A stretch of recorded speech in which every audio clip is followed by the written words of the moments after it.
Hello, I've been asked to talk to you about the subject of inflation in the UK, which reached a level of 7% in 2022. And that's the highest level since 1990, or before that, 1975. So today I want to briefly look at the phenomenon, some of its effects, and what government might do to mitigate those effects. So what is inflation? Well, the first thing to understand is how inflation is measured. The British Office for National Statistics bases its inflation figure on something called the Consumer Price Index. And that is basically a survey of 700 supposedly representative goods and services, which are collected in what's called a basket. And that basket is reviewed every couple of years to make sure that it still represents average people's spending. So where does inflation come from? Why do we have inflation? Well, although economics is a very inexact science, and economists will probably admit that they don't know exactly why we have inflation. There are a couple of major theories that tend to dominate the debate. The first is demand-pull inflation, and that's a direct result of the principle of supply and demand in economics. Demand rises, available supply decreases, and the price therefore rises. This is actually quite similar to another theory about inflation, which is the money supply theory of inflation. That theory holds that if you create more money and pump it into the economy, then you have more money chasing after the same amount of goods, and that creates a rising price as well. But I think that more relevant for today's discussion, and given the events in the last few years, is the theory of cost push inflation. And that is the theory that suggests that production costs increase and that those costs have to be passed on by producers to the final customer who's buying. There are, of course, lots of other theories, but I don't have time to go into all of those today. Those are a couple of the major approaches. Now, surprisingly enough, a little bit of inflation can actually be quite a good thing, according to economists at least. So first of all, if there's a low level of inflation, consumers are considered to expect prices to rise. This drives them to buy products now rather than wait and pay more later. So that increases demand. Increased demand means that more sales are made. Factories then produce more. Because they're producing more, they hire new workers to meet that demand. And we end up with a virtuous circle of demand and economic growth. Inflation is also good because it counters deflation. When you have deflation, so falling prices, people will not buy immediately because they're waiting to see if prices will drop. That means a cut in demand, fewer need for jobs and production, and wage deflation. And a very good example of this was in the Great Depression in the 1930s, when prices on average fell 10%. Evidence of the fact that mild inflation is something that is considered a good thing can be seen, for example, in the policies of the US Federal Reserve or the European Central Bank, which set their target inflation level at 2%. However, high inflation is much less of a good thing. Anything over 5% is considered particularly high inflation. It reduces purchasing power for most people because most people's wage packets are not index linked to inflation, so they don't rise with inflation. It also causes a country's currency to weaken, and that makes imports more expensive and investment in the country drops. It also means that anyone who has savings will lose out because the value of those savings will decrease with inflation. Another problem I see is that, particularly at the moment, the central bank is trying to cure what is essentially a cost inflation problem with a demand inflation cure. What do I mean by that? Well, what you'll have seen is that the central banks raised interest rates. Why do they do that when there is inflation? Because many people in the UK have mortgages on variable interest rates. As the interest rates go up, they have less money to spend, and this slows down the economy and reduces inflation. However, as I said, I don't see the causes of inflation as being there, and so I don't think that is necessarily the right solution. Another reason I don't think it's the right solution is because mortgages are, of course, a very middle class thing. You have to have a certain amount of money in order to own your own home.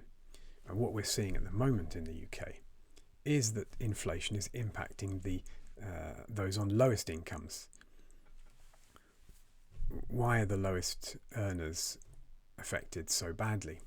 Well, it's basically because the things that they buy, food, housing, water, energy, are things that they have to buy regardless of price. So in economic theory, we would say they are price inelastic. So the price goes up, those on lower incomes are simply forced to pay the higher price. And even before inflation, households on lower incomes were spending a larger proportion of their income on those goods than better off households.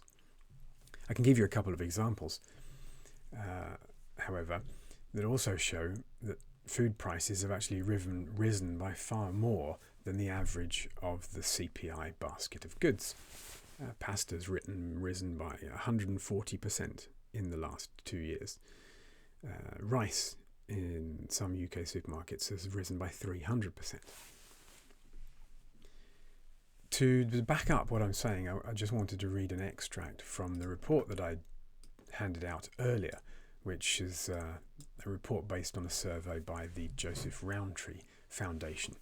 And I'm going to read from page 74, starting at the second paragraph. We are currently in a cost of living crisis, where record inflation has led to rising prices that have not been matched by income growth.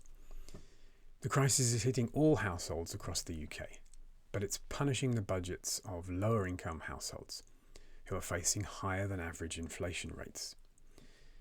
Lower income households spend a higher proportion of their income on essentials like food, which has seen eye-wateringly high inflation rates of 16.2% in the year up to October 2022. This matters because the support available to low-income households hasn't been sufficient to meet the rising costs. Millions of people are being forced to go without essentials. They're falling behind on their bills, and they're facing damaging and long-lasting impacts to their financial resilience for the future.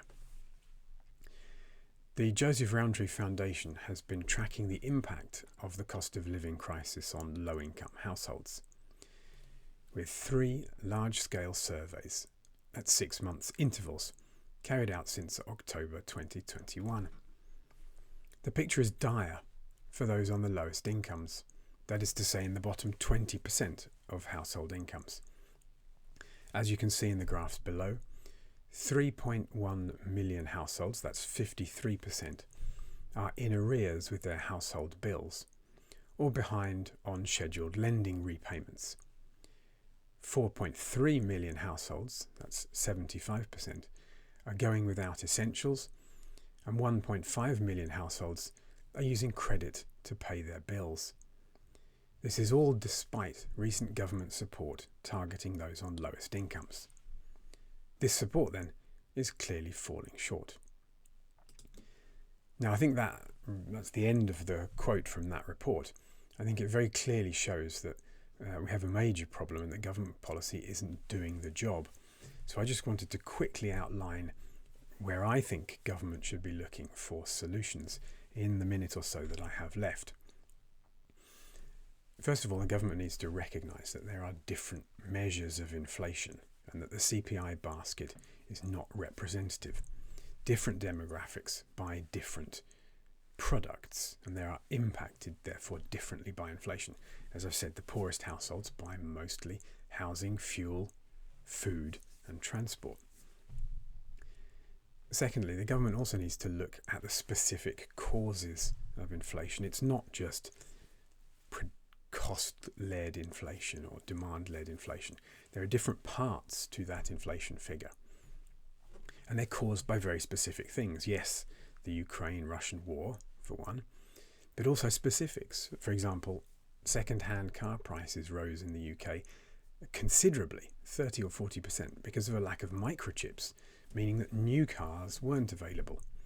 And then we have, of course, a shortage of labour workforce in the UK because of Brexit, which is leading to fruit and vegetable prices rising because there are no pickers around. Two last things. The government should allow wages to rise. Wage rises do not cause inflation. In fact, they redistribute wealth within the economy between workers and capital owners. And fourthly, we should move away from fossil fuels. Fossil fuels, as we've seen, can be victim to geopolitical crises, and their prices are therefore very volatile. In the 70s we had the oil crisis, and this year we have the gas problems. And lastly, I think the government should be taxing excessive profit. The gas companies in the UK made record profits in 2022, but if those prices had been due to an increase in their costs, they logically wouldn't have made any extra profit, but they did. So that's a very brief look at the situation in the UK, inflation, and my view on where the government should be going from here. Thank you.